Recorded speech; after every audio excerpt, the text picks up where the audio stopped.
Hey guys, आज के इस वीडियो के अंदर हम बात करेंगे एक बहुत ही स्ट्रॉन्ग रेमेडी जो कि टैन रिमूवल के लिए बहुत ही ज़्यादा एक कारगर साबित होगी आप लोगों के लिए।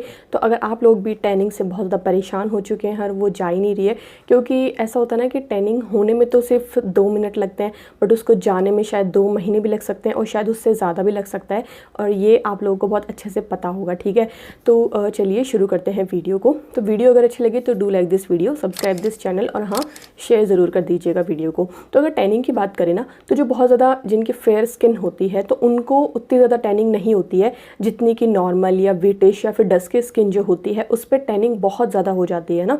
तो अब सबसे पहले ये जान लेते हैं कि आखिर टैनिंग होती क्यों है ना। तो क्या होता है कि हमारी बॉडी जो होती है ना, वो आप लोगों को सबको पता है वो इतनी स्मार्ट है ना, भगवान ने उसको इतना स्मार्ट बनाया है कि आप सोच भी नहीं सकते हो। क्योंकि पूरा हमारा, अगर हम अपने जो बॉडी है उसका पूरा एक फंक्शनिंग जो देखें, वो खुद से सब कुछ होता है। ठीक है, वो अनकॉन्शियसली होता है। आप सांस खुद तो नहीं लेते हैं, आप खाना खुद तो नहीं पचाते हो, है ना। तो ये सब चीज़ें हैं तो जो गॉड गिफ्टेड है। तो उसी तरीके से जो टैनिंग का जो प्रोसेस है ना, वो भी गॉड गिफ्टेड है और नेचुरल है। अब आप सोचोगे यार भगवान का इसमें क्या रोल है और हमारी बॉडी का इसमें क्या रोल है। तो चलिए इसी बात को साइंटिफिकली तरीके से जानते हैं। तो अगर हम बात करें स्किन की, है ना, जो हमारी बॉडी का एक सबसे बड़ा पार्ट माना जाता है, ये तो आप अग्री करते हैं। क्योंकि अगर हम अपनी बॉडी को देखें तो सबसे ज़्यादा जो हमारे बॉडी में जो दिखता है वो है स्किन, है ना, बहुत बड़े लेवल पे हमको दिखती है।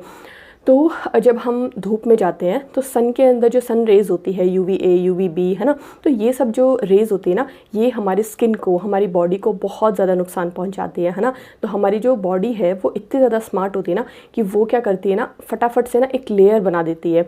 दैट मीन्स कि जो मेलेनोसाइट्स होते हैं ना, वो अचानक से बहुत ज़्यादा मेलेनिन प्रोड्यूस करने लग जाते हैं और वो एक लेयर बना लेते हैं और एक ऐसा लेवल बना लेते हैं जिससे कि जो UVA UVB जो रेज़ है वो हमारी स्किन में ना जाए और वो हमारी स्किन को डैमेज ना कर पाए। बट स्टिल अब वो लेयर तो उन्होंने बना दी, प्रोटेक्ट तो उन्होंने नहीं रोक पाते। अगर आप बहुत ज़्यादा समय तक सन में रहते हैं ना, तो उसके कारण आपको बहुत सारी प्रॉब्लम भी हो जाती है, लाइक ना रिंकल्स और झुर्रियाँ पड़ जाती है, स्किन बहुत डैमेज हो जाती है और उसके साथ साथ में कैंसर जैसी बीमारियाँ भी जो सन रेज है वो दे सकती है आपको। ठीक है, तो ये तो हमारा बॉडी का प्रोसेस है कि उसने जो मेलेनोसाइट्स है उनको एकदम से एक्टिवेट कर दिया कि आप जाइए, अब आपका काम शुरू होता है। और अब इस इंसान को UVA UVB रेज से बचाना है, सन रेज से बचाना है, तो फटाक से जाके आप एक ऐसा मैकेनिज्म क्रिएट कीजिए जिससे इसको जो ये सन रेज है ना वो नुकसान ना पहुंचा पाए। तो वो क्या करता है, बदले में वो बहुत ही ज़्यादा प्रोड्यूस होने लग जाता है, मेलेनिन को बहुत प्रोड्यूस करता है, जिसकी वजह से जो हमारी स्किन है उसका कलर जो है वो डार्क हो जाता है। ठीक है, क्योंकि मेलेनिन जो होता है वो एक ऐसा पिगमेंट है जो हमारी स्किन को कलर देने का काम करता है, हमारी स्किन को, बालों को, है ना, तो उसको कलर देने का काम करता है। तो वो क्या करते हैं, वो बहुत ज़्यादा मेलेनिन प्रोड्यूस करता है। तो हमें ऐसा लगता है कि यार अभी तो हम गए थे तो मतलब कलर थोड़ा ठीक था, बाहर से आए हैं तो एकदम डार्क हो गया, और वो फिर टैनिंग बहुत ही ज़्यादा ज़िद्दी टैनिंग हो जाती है और वो जाती ही नहीं है ना। तो ये पूरा प्रोसेस है। तो इसी में अगर हम एक चीज़ को और इंक्लूड करें तो वो है सनस्क्रीन। ठीक है, तो आजकल क्या होता है कि लोग सनस्क्रीन को बहुत इग्नोर करते हैं, तो प्लीज़ इग्नोर मत कीजिए। सनस्क्रीन सिर्फ इसीलिए नहीं है कि वो आपको टैनिंग से बचाए या फिर आपका कलर जो है वो फर्दर डार्क होने से बचाए, बट उसके साथ साथ में वो आपकी स्किन को कैंसर जैसी प्रॉब्लम से, रिंकल्स और झुर्रियाँ, पिंपल्स, पिगमेंटेशन, मेलास्मा जैसी प्रॉब्लम से भी बचाती है। तो अगर आप उन लोगों में से हैं जो सनस्क्रीन को पसंद नहीं करते हैं तो प्लीज़ अपनी स्किन केयर में सनस्क्रीन को ज़रूर ऐड करें। और अगर आपको ये नहीं पता है कि कौन सी सनस्क्रीन बेस्ट है तो इसी चैनल के ऊपर जाके बहुत सारी वीडियोस आप देख सकते हैं। ठीक है, तो अब बात कर लेते हैं जो इसका टाइटल का जो एक क्लिक बेट है कि ये एक होम रेमेडी, इतनी ज़्यादा स्ट्रॉन्ग रेमेडी जो है जो हमने तैयार की है उस लगेगा। ठीक है, तो चलिए इस रेमेडी से शुरू करते हैं। तो सबसे पहले हम इसके इंग्रेडिएंट जान लेते हैं। ठीक है, उसके बाद इसका प्रोसेस देखेंगे कि इसको कैसे बनाना है और कैसे अप्लाई करना है और रिमूव कैसे करना है। ठीक है, तो चलिए शुरू करते हैं। तो सबसे पहला जो इंग्रेडिएंट इसके अंदर लिया है, जो मेन इंग्रेडिएंट है वो है, हम लोग जानते हैं कि मुल्तानी मिट्टी जो है वो एक जो फुलर्स अर्थ जिसको बोला जाता है वो बहुत ही एक स्ट्रॉन्ग मिट्टी जो यहाँ पे हमने ली है। तो मुल्तानी मिट्टी जो है एक वो बहुत ही स्ट्रॉन्ग इंग्रेडिएंट है जो कि हमारे टैनिंग को रिमूव करने के लिए बहुत ही ज़्यादा इंपॉर्टेंट रोल प्ले करता है। और दूसरा, वो हमारे स्किन टोन को भी इम्प्रूव करता है और उसके साथ साथ में जो ऑयल, डर्ट और पोल्यूशन से जो भी आपको प्रॉब्लम हुई तो उसको भी रिमूव करता है। एक्सेस ऑयल को, एक्सेस डर्ट को हमारे स्किन में से, हमारे पोर्स में से क्लीन आउट कर देता है और बहुत ही ज़्यादा एक अच्छा एक क्लिनजिंग की तरह भी काम करता है। उसके साथ में हमने यहाँ पे ऐड किया है बेसन, ग्राम फ्लोर। तो अगर उसकी बेसन की बात करें तो बेसन की जो पोटेंसी है ना वो बहुत ही हाई है, बहुत स्ट्रॉन्ग है वो, अगर हम इंग्रेडिएंट की बात करें तो बेसन की अगर बात करें तो बहुत ही ज़्यादा एक बेस्ट क्लेंजर अगर मैं किसी को बोलूँगी ना नेचुरल चीज़ों के अंदर, तो वो बेसन ही है। बेसन से आप खुद ट्राई करके देख लीजिएगा, ये मैं वीडियो आपको नेक्स्ट प्रोवाइड करूँगी। तो बेसन जो है ना वो बहुत ही अच्छा क्लिंजर की तरह काम करता है, आपके स्किन में से डर्ट, ऑयल और जो भी चीज़ें हैं उसको बिल्कुल रिमूव कर देता है। आपके स्किन को, टेक्सचर को बहुत ज़्यादा इंप्रूव करता है, बहुत ही स्मूथ स्किन आपकी हो जाती है। और टैनिंग रिमूव करता है, ठीक है, धीरे धीरे टैनिंग रिमूव करके आपकी स्किन को लाइटन अप, ब्राइटन अप करता है बेसन भी। तो इसलिए हमने यहाँ पे बेसन लिया है ताकि टैनिंग जो है हमारी जल्दी से रिमूव हो जाए। उसके साथ में हमने यहाँ पे ऐड की है हल्दी, है ना। तो आप यहाँ पे जो रेगुलर हमारी टीस्पून होती है किचन वाली, उसमें से आप 1/4 ले सकते हैं, ठीक है।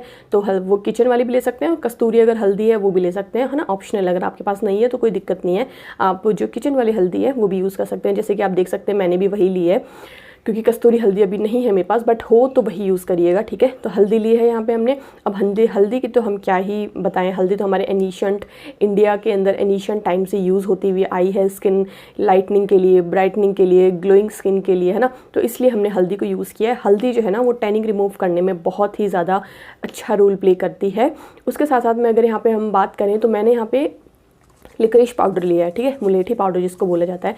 अब मुलेठी जो होती है ना वो आपके स्किन को लाइटन अप करने के लिए, ब्राइटन अप करने के लिए, basically it's a skin lightening ingredient. तो अगर आप इसको यूज़ करते हैं तो आपकी स्किन जो है वो लाइटन अप होना शुरू हो जाती है, ब्राइटन अप होती है। तो इसलिए हमने यहाँ पे लिकरिश को भी ऐड किया है, ठीक है। उसके साथ में यहाँ पे हमने लिया है कर्ड। तो कर्ड की अगर हम बात करें तो इसके अंदर लैक्टिक एसिड होता है भरपूर मात्रा में, जो आपकी स्किन को रिजुवनेट करता है, आपकी स्किन को बहुत ही ज़्यादा हाइड्रेट करता है, और उसके साथ साथ में उसके अंदर ब्लीचिंग प्रॉपर्टीज़ भी होती है जो धीरे धीरे आपकी स्किन को लाइटन अप करता जाता है, ठीक है। तो कर्ड बहुत ही इंपॉर्टेंट है आपकी स्किन के लिए, बहुत ही अच्छा काम करता है अगर आपकी स्किन को सूट होता है तो यहाँ पे हमने लिया है कर्ड, ठीक है। कोई भी आप कर्ड ले सकते हैं, मेरे पास यही था तो नेस्ले का ये कर्ड है, मैंने वो लिया है यहाँ पे। और उसके बाद में हमने जो नेक्स्ट इंग्रेडिएंट लिया है वो है लेमन, ठीक है, नींबू। तो नेक्स्ट इंग्रेडिएंट हमने लिया यहाँ पे नींबू, लेमन।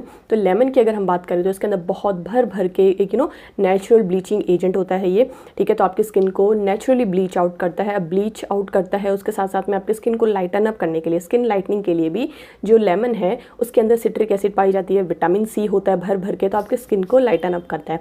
तो ये सारे, जब इन सारे इंग्रेडिएंट्स का कॉम्बिनेशन बनेगा तो ये आपके स्किन के लिए एक वरदान साबित होगा, जो आपकी कितनी भी ज़िद्दी से ज़िद्दी टैनिंग होगी ना, अगर बहुत टैनिंग है तो 1 हफ्ता मान के चलिए, ठीक है। और अगर नॉर्मल हो गई है, जैसे अभी गए हो रिसेंट में उससे टैनिंग हुई है, तो 3 दिन आपको चाहिए, 3 दिन के अंदर ही आपको ये टैनिंग रिमूव कर देगी, ठीक है। तो ये पूरा बनाने का प्रोसेस भी हमने सीख लिया कि क्या क्या हमने इसको लिया। अब यहाँ पे एक फाइन सा पेस्ट बन गया, अब उसको आपको अपने फेस पे अप्लाई करना है।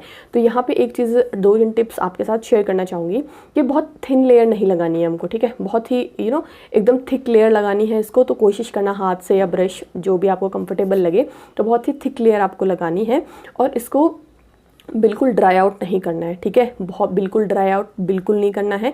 जब तक आपको ऐसे लगे कि हाँ नॉर्मल सा ड्राई हो गया है, तो उसी टाइम पे आप इसको वॉश कर लीजिए। बहुत ज़्यादा ड्राई कर देते हैं ना तो वो आपकी स्किन को ना बहुत ज़्यादा, जब हमारी स्किन जो बहुत श्रिंक कर देता है अचानक से, ठीक है, फिर श्रिंक करेगा, फिर आप धोगे वो निकलेगा नहीं, तो उससे आपकी स्किन में ना इलास्टिसिटी लूज़ हो जाती है धीरे धीरे, तो वो आप मत करिएगा। उसके साथ साथ में आपकी स्किन में इचिंग, इरिटेशन भी हो सकता है। तो जैसे ही आपको लगे कि हाँ थोड़ा सूख गया है, सूखने लगा है, तो तब आप जा कर के उसको रिमूव कर दीजिए, ठीक है। अपना फेस को वॉश कर लीजिए, उसके बाद में कोई अच्छा मॉइस्चराइज़र लगा लीजिए।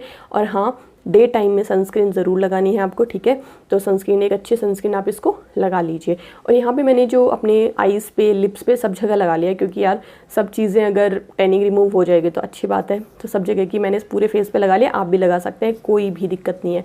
और यहाँ पे कोई भी स्किन वाला इसको यूज़ कर सकता है, चाहे कॉम्बिनेशन हो, नॉर्मल हो, है ना, ऑयली हो, जो भी स्किन हो, नॉर्मल स्किन टाइप हो। बट अगर सेंसिटिव स्किन है तो प्लीज़ मेक श्योर कि आप एक पैच टेस्ट ज़रूर कर लें, क्योंकि सेंसिटिव स्किन थोड़ी सी स्टूपिड होती है, वो रिएक्ट करती है यार, ठीक है। तो एक बार पैच टेस्ट कर लेना अपनी नेक पे या गर्दन पे, कहीं पे लगा के उसको एक बार टेस्ट करना कि कहीं वो इंग्रेडिएंट जो यूज़ किए हैं वो कहीं इरिटेट तो नहीं कर रहे हैं स्किन को। नहीं कर रहे हैं तो वेल एंड गुड, अप्लाई कीजिए। और अगर कर रहे हैं तो उसमें से लेमन को हटा दीजिए, है ना, लेमन को रिमूव कर दीजिए आप लेमन, क्योंकि थोड़ा सा सिट्रिक एसिड जो होता है वो सेंसिटिव स्किन को हो सकता है शायद कुछ इरिटेट करे। कर्ड की जगह आप ग्लिसरीन ले सकते हैं ना, नहीं कर्ड की जगह आप मिल्क ले लीजिए और लेमन की जगह आप ग्लिसरीन ऐड कर दीजिए, ठीक है, अगर आपकी बहुत ज़्यादा सेंसिटिव स्किन है तो, ठीक है। तो ये आप कुछ चीज़ें आपको मैंने टिप्स के तौर पे बता दी हैं। तो ये फिर उसके बाद में आप अपने फेस को नॉर्मल करिए, ट्राई कीजिए और आप खुद देखेंगे इसके रिजल्ट्स, इसके इफेक्ट्स देखेंगे। तो ऐसे ही और अच्छी अच्छी वीडियोस के लिए इस चैनल को सब्सक्राइब करें और नीचे कमेंट करके ज़रूर बताइएगा कि ये रेमेडी कितनी कारगर रही आप लोगों के लिए। तो thank you for watching this video.